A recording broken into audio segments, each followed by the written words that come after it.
So, for the past couple of days, mga kababayan, napag-uusapan itong closed door meeting kay PBBM.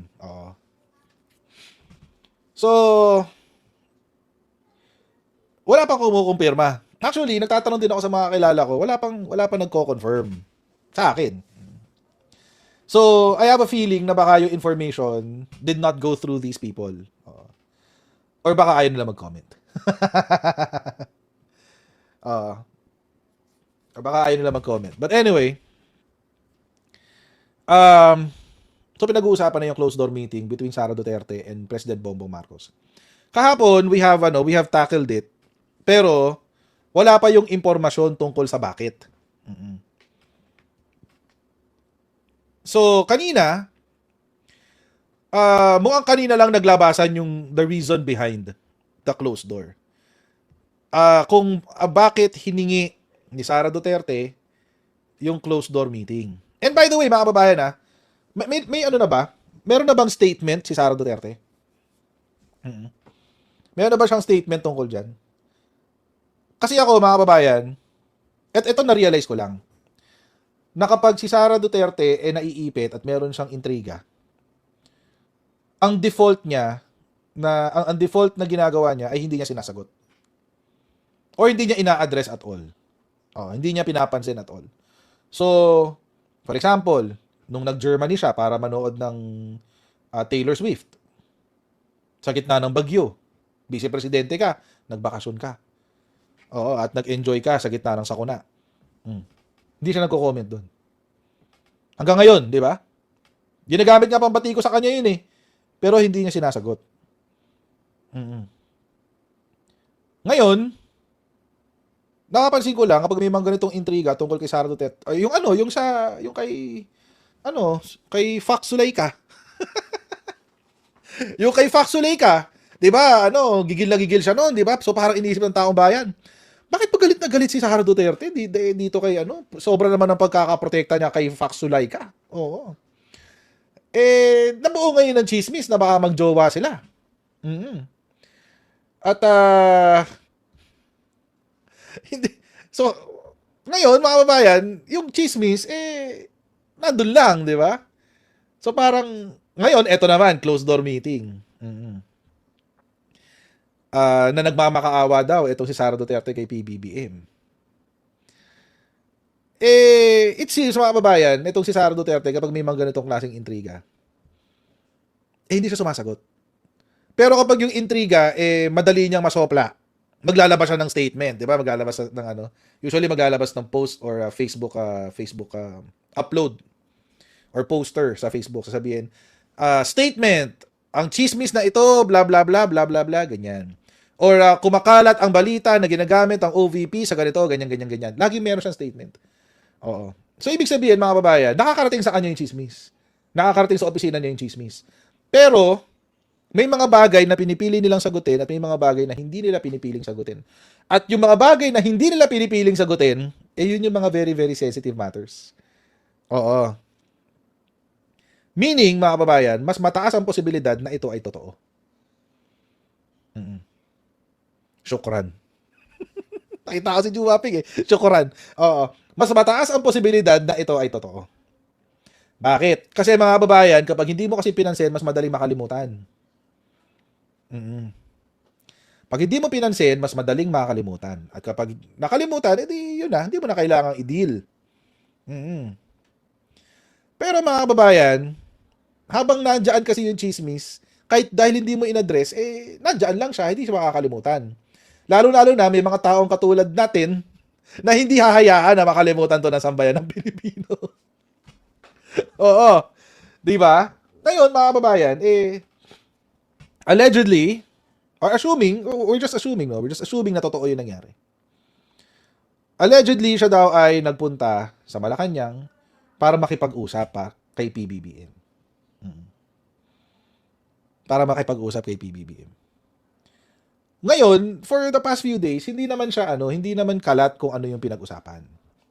Hindi natin alam kung ano yung pinag-usapan. Pero kahapon, nung nakita ko, mukhang naglabas sila ng dahilan. Actually, ang una kong nakita, ito pala yung kay post ni Attorney Reyes. Yan. Yan. Oh. Yan. Yan ang sinabi niya. Sabi, hindi nyo alam, nag-request ng closed door meeting ang idol nyo. Humihiling sa gusto niyang ipapatay na pagbigyan siyang ipag-resign kapalit ng hahayaan siyang tumakbo sa 2028.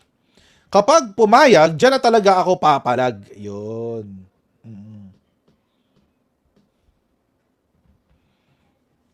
Hindi lang siya yung nag-post. Pati si Jesus Palsis. Sabi, si SD card Silicon 8080, lagi ata si Jesus Palsis o si Attorney Palsis. Silicon 8080. Parang pangalan ng graphics card eh. Silicon 8080 ay gusto daw maipag-meeting kay Puto Bongbong to discuss a modus vivendi.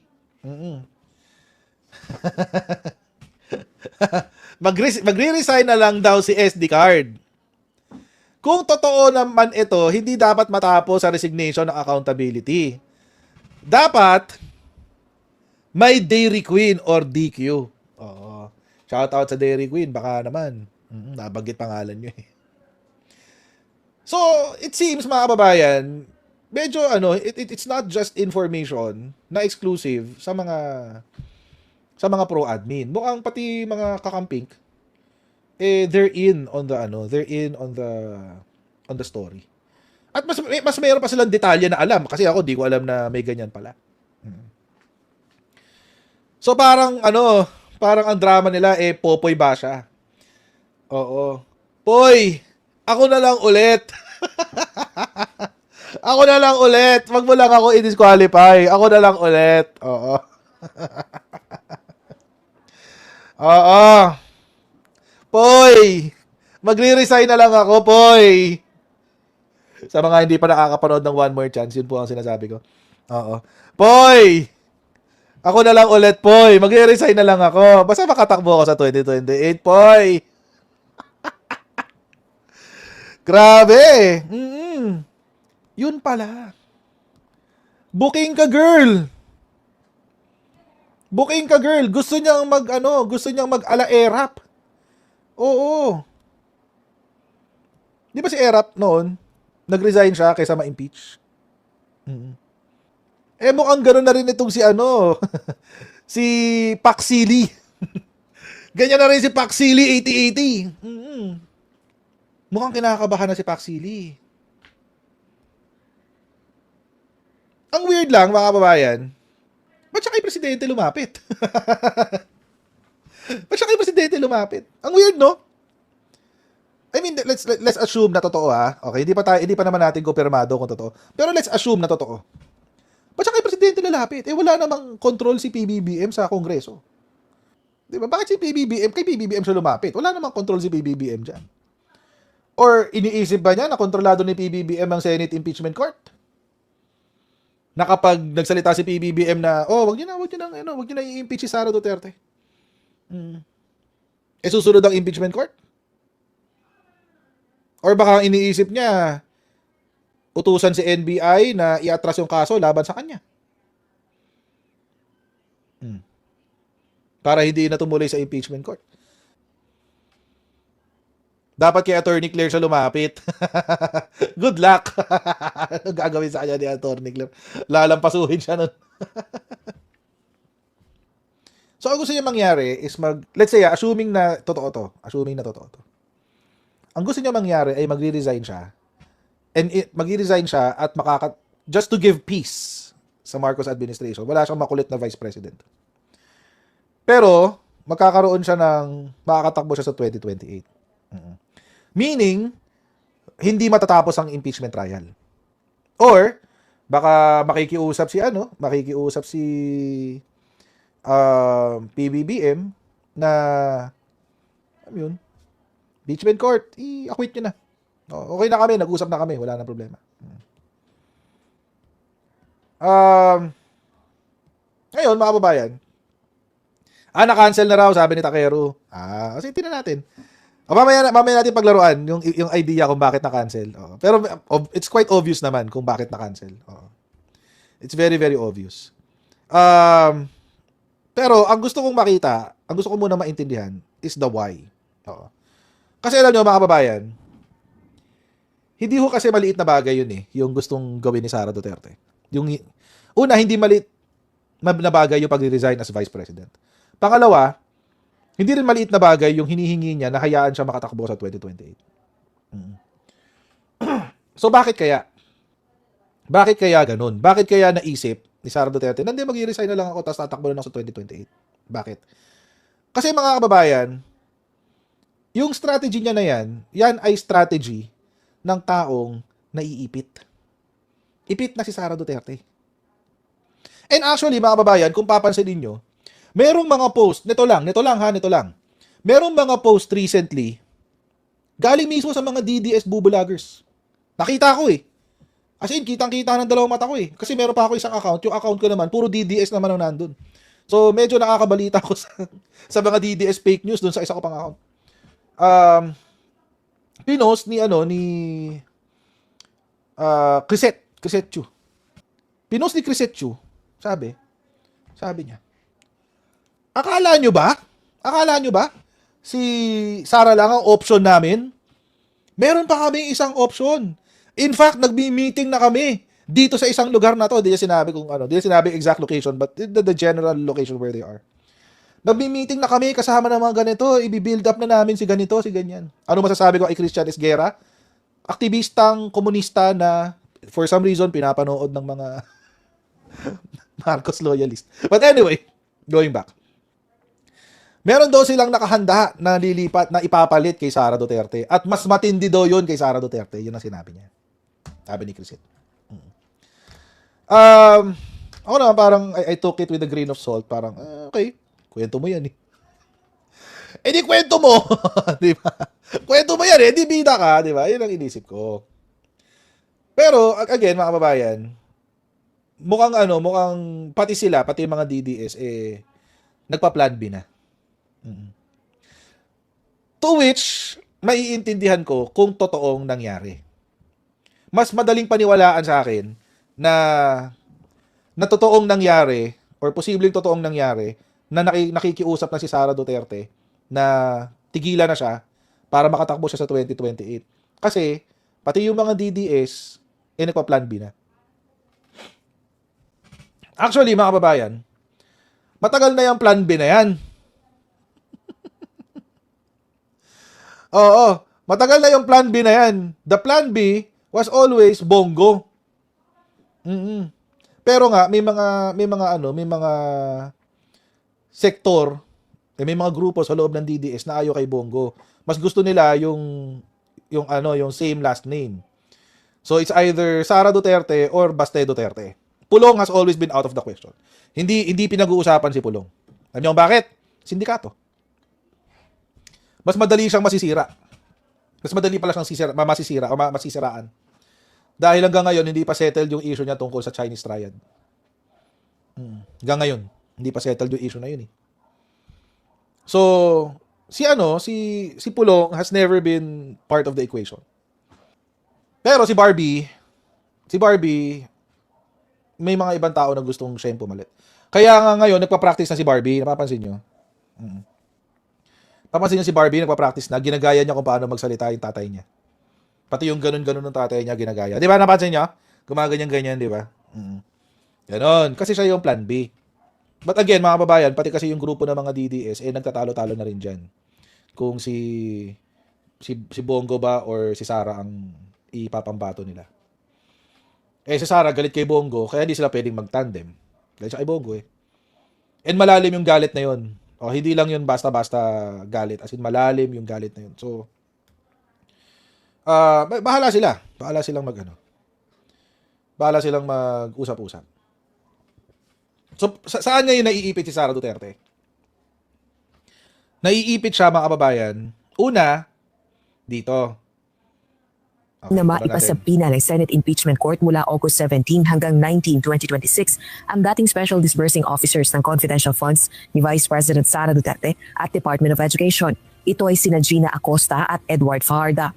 Ayon sa constitutional law expert na si Attorney Maria Lulu Reyes, posibleng makapagpatunay ang dalawang testigo ng maling paggamit ng confidential funds ng Vice Presidente. Ito ay kung ang magiging testimonya ng dalawa sa paglilitis ay kagaya ng ginawa nila sa pagdinig ng House Good Government and Public Accountability noong November 2024. Matatanda ang ipinahayag ni na Acosta at Fajarda na inutusan umano sila ng pangalawang pangulo na i-release ang confidential funds sa ibang tao o kina Colonel Raymond Dante Lachica, head ng Vice Presidential Security and Protection Group o VPSG, at Colonel Dennis Nolasco, Deputy Commander naman ng VPSPG.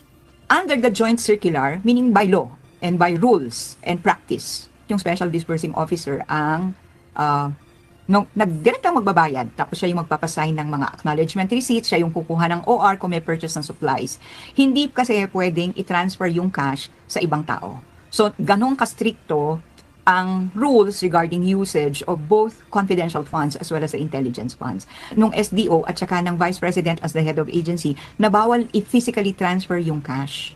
Kasi Correct. ang SDO lang ang pwedeng magbayad or maglabas ng pera pambayad ng expenses. Gayunman, posible rin anyang hindi magsalita sina Acosta at Fajarda at igiit ang karapatan laban sa self-incrimination, lalo na at maaaring ang mga ito ang kauna-unahang hostile witnesses ng prosekusyon. Ayon sa rules of court, maaari lamang ideklara ng hukuman na unwilling o hostile ang isang testigo kung may sapat na katunayang may salungat itong interes sa panig na tumawag sa kanya. Ito, ina-anticipate ko to. Because they were public officers at that time, tapos custodian sila ng confidential funds na milyon-milyon talaga ang hawak nila. Mag-appear man sila sa impeachment trial, uupo man sila doon, mag-take ng oath, pwede kasi nilang i-invoke yung right to self-incrimination. Kasi Nakakasuhan sila. kung alam na nila na mali yung ginawa nila at that time, Correct. meron silang criminal liability. Yes, technical malversation. So yung special disbursing officers, pwede yan makasuhan ng technical malversation. Kasi Correct. siya yung in charge dun sa pera, dapat gamitin lang yan ng tama. Sa 1987, Yun. So, ipit si Sara sa malversation of public funds. Alam niyo mga kababayan, kahit matapos tong impeachment na to, makakasuhan si Sara. Makakasuhan siya. Hindi lang siya. Pati si Fajarda, pati si Acosta.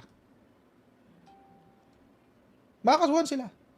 So, kung technical malversation, etong si Fajarda at si Acosta, dahil hindi nila pinigilan, alam naman nila, isa sila sa mga AO, accountable officers.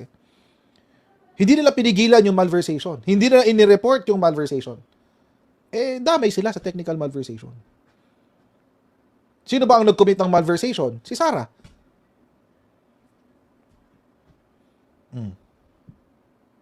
Damay sila ngayon sa technical malversation. Kahit hindi naman sila yung nag-commit ng malversation of public funds. Tapos. So isa to sa mga dahilan na naiisip ko kung bakit napipilitan ngayon si Sara lumapit kay PBBM. Kasi mas malaki yung balik sa kanya. Kaso, criminal case. And malversation, kapag na-convict ka dyan, ganun din. Perpetual disqualification. Kulong ka na, may perpetual disqualification ka pa. So probably one of the reasons kung bakit tawag dito, kung bakit nakiusap si Sara Duterte sa kay PBBM, dahil nga diyan. Dahil nga diyan, baka tatamaan na siya ng malversation. Oo.